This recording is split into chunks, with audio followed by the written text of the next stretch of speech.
이 미래시장의 추격자가 아닌 선도자가 되자 시장 개척에 나선 문 대통령입니다. 김성수 평론가님, 뭔가 좀 계기를 잡으려고 대통령이 하는 것 같던데요. 어떻게 보이십니까?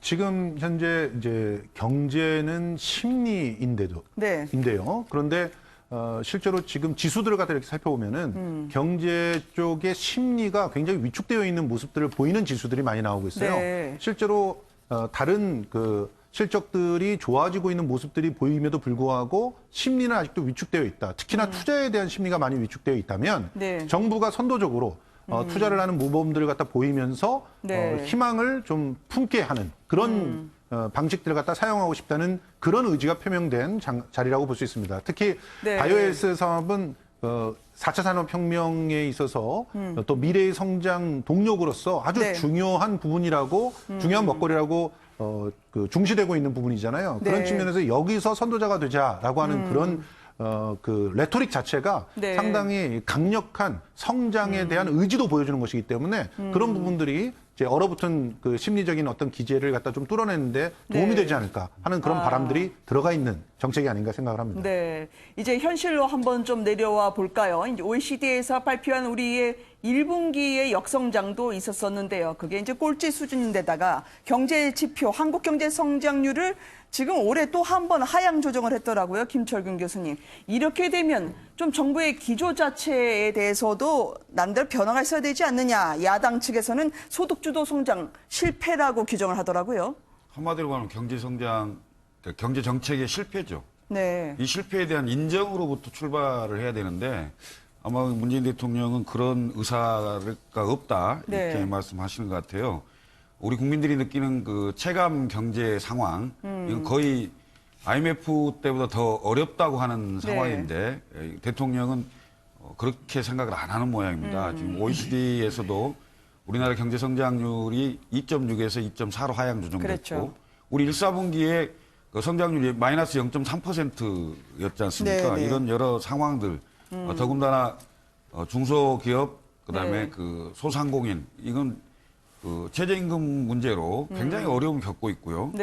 그리고 일자리가 없고, 그리고 대기업 등 중소기업이 해외로 많이 지금 나간다. 지금 제가 해외로 많이 나가는 상황이라고 이렇게 표현을 했더니 어떤 분은 엑소더스 상황이다. 라고 이렇게 얘기할 정도인데 지금 문재인 정부 들어서 그 경제에 대한 얘기를 하면 정부는 이렇게 얘기합니다. 세계 경제 추세와 세계 경제의 어려움 때문에 우리 경제에 영향을 받는다. 첫 번째 그렇게 얘기를 하고 두 번째는 전 정권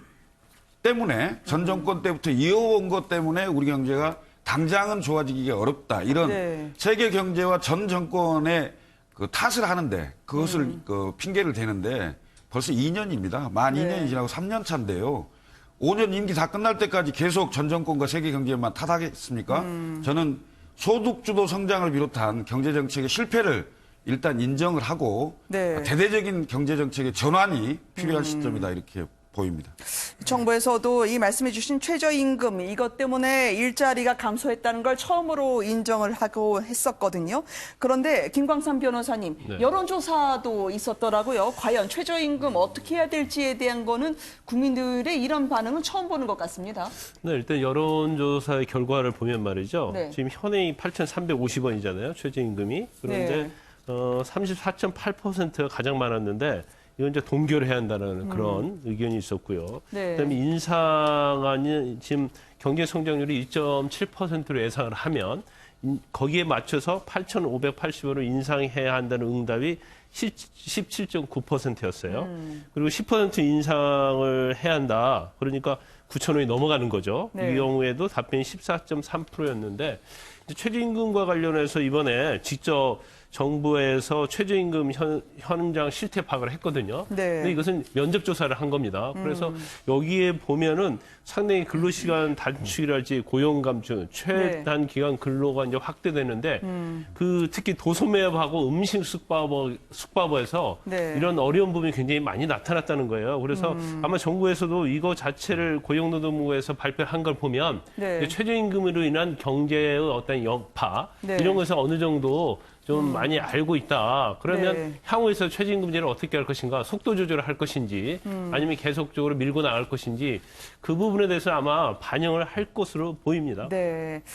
그러니까 이제 단기적인 경기 보강 그리고 최저임금 그대로 놔둔 상태에서 재정 지출이 먹힐지 모르겠지만 워낙 지금 저희 시장에서의 활력도 떨어지고 생산성도 떨어지기 때문에 개혁 같은 거를 그렇게 펴떨어지는 거 하지 않고는 지금 회복이 불가능하다. 이런 분석이 나오더라고요. 이종훈 평론가님. 네, 뭐 그래서 이제 뭐 추경안 빨리 처리해 달라라고 이제 문재인 대통령이 연일 이제 얘기를 하고 있습니다만 추경안 뭐 글쎄요, 뭐 6, 7조 정도 또 뭐 여당 쪽에서 조금 더 늘리려고 하더라고요. 네. 9조 원 정도.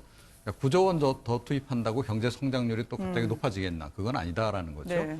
그러니까 이번에 OECD가 우리 경제 성장률을 2.6%에서 2.4%로 낮춘 반면에 미국의 경제 성장률은 2.4%에서 2.6%로 오히려 올렸습니다. 네. 자, 그러니까 이런 상황이다. 그러니까 유럽의 그 성장률도 역시 마찬가지로 높인 그런 상황이라는 거죠. 그러니까 우리만 지금 이 경제가 어렵다라고 하는 것은 우리 경제 정책에 분명히 문제가 있다라는 걸 이제 지금 그쪽에서도 그렇게 객관적으로 바라보고 있는 거고 고용하고 투자가 이제 줄었다는 거거든요. 결국 내수가 이제 줄었다는 겁니다.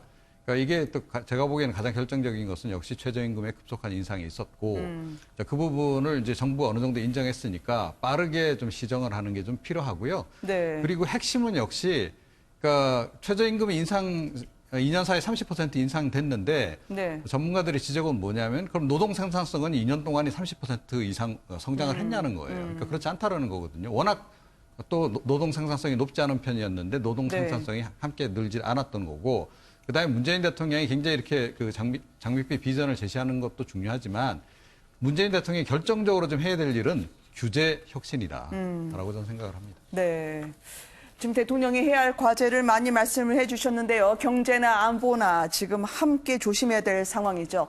어제 문 대통령의 일명 단도미사일 언급, 이 말실수였다고 나왔는데요. 야당에서는 오늘 비판을 이어갔습니다. 관련 영상을 보시고 이어가 보도록 하겠습니다.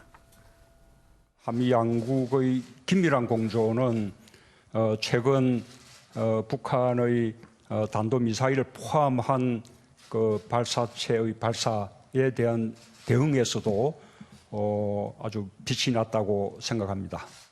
North Korea's recent launches of projectiles that include short-range missiles.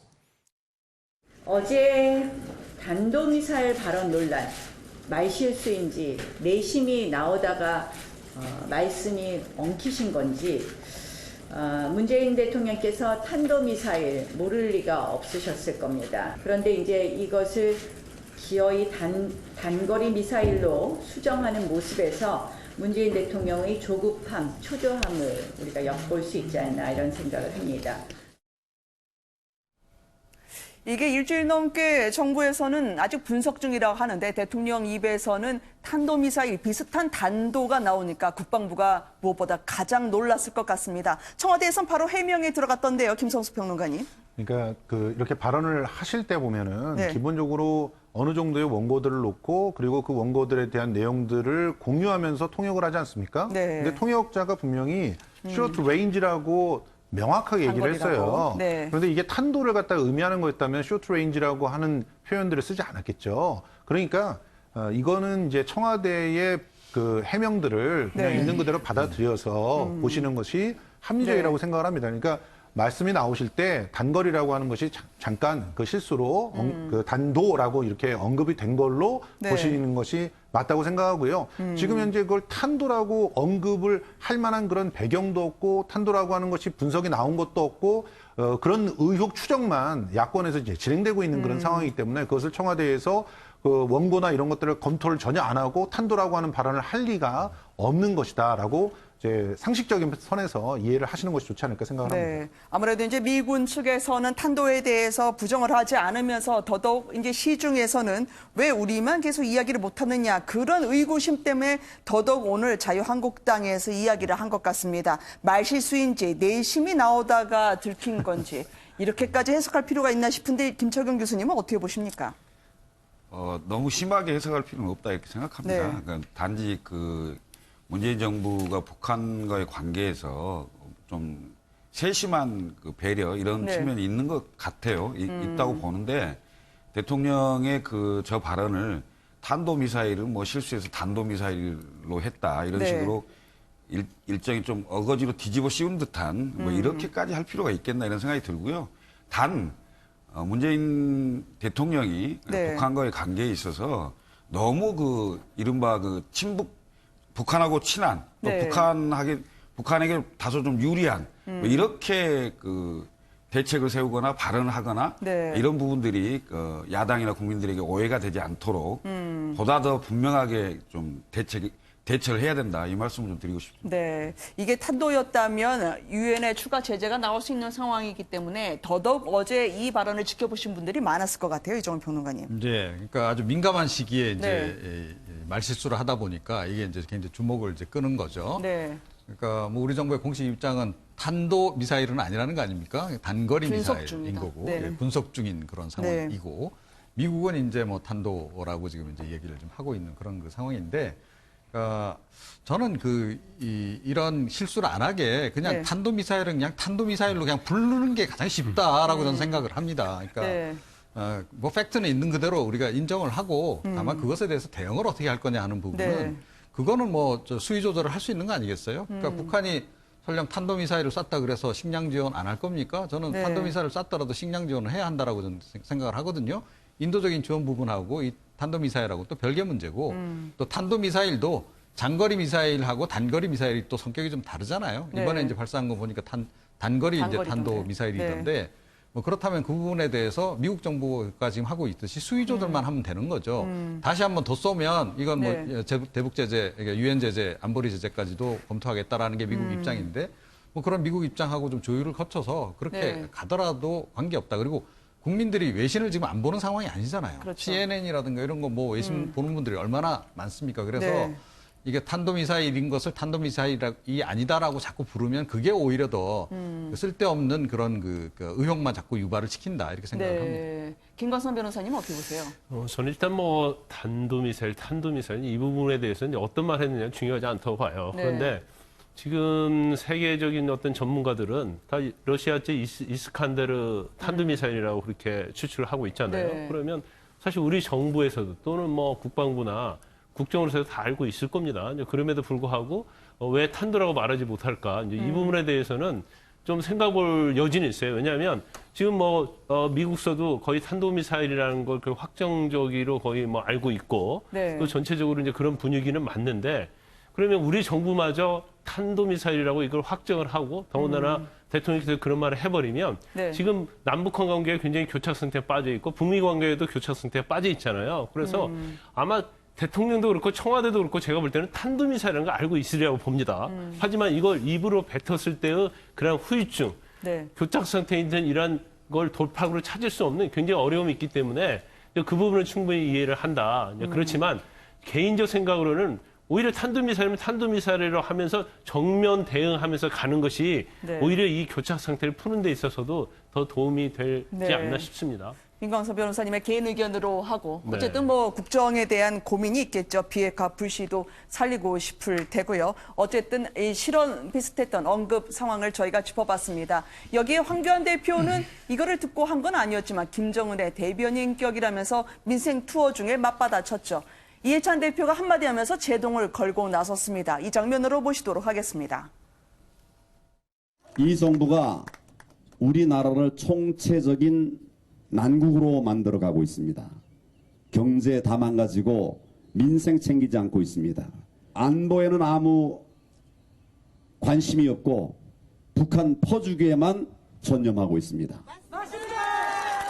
진짜 독재자의 후예에게는 말 한마디도 못하니까 여기서 지금 대변인이라고 하고 있지 않습니까? 황교안 대표한테 한마디만 제가 말씀을 드리겠습니다. 제1당 대표로서 그런 강경 발언이 능사는 아니라고 생각합니다. 그 말씀을 좀 삼가하실 건 삼가하시고 더군다나 그 국무총리하고 대통령 대행까지 지내신 분이 국민들이 걱정스러운 그런 발언은 어제까지만 하시고 이제 내일부터는 안 하셨으면 좋겠습니다. 배낭을 메고 오늘도 버스에 올랐던 황교안 대표를 향해서 이젠 이해찬 대표가 민생 투어 막바지에 한마디로 쏘아붙였습니다. 원외니까 인사한다. 이건 뭐 막말은 아니더라도 상당한 신경전을 보여주는 것 같아요. 네. 뭐 이제 막말 너무 하니까 네. 지금 여론이 별로 안 좋지 않습니까? 여야 모두 좀 너무 심하다라는 네. 얘기가 자꾸 나오고 하니까 그래도 조금 이제 자중하는 듯한 그런 모습을 보이긴 해요. 네. 제가 보기에는 뭐 작심삼일이 아닐까 싶긴 합니다. 3일 뒤에 되면 또 이제 바뀔 것 같긴 한데 어찌 됐건 조금 전체적으로는 톤을 좀 많이 낮추는 그런 모습을 보이고 있고 네. 이해찬 대표가 좀 과거하고 많이 달라져서 요즘에 좀 생소하다는 분들이 많아요. 아, 그래요? 그러니까 이해찬 그 대표 같은 경우에는 총리 시절에 버럭 총리로 굉장히 유명하지 않았습니까? 네. 최근에도 사실은 뭐 버럭 많이 하셨는데 그런데 지금 현재 이 국면에서는 그 버럭을 안 하세요. 그래서 역시 좀 이제 그 역풍이 불 우려 그런 부분들에 대해서 좀 유의를 하시는 게 아닌가 이렇게 생각을 합니다.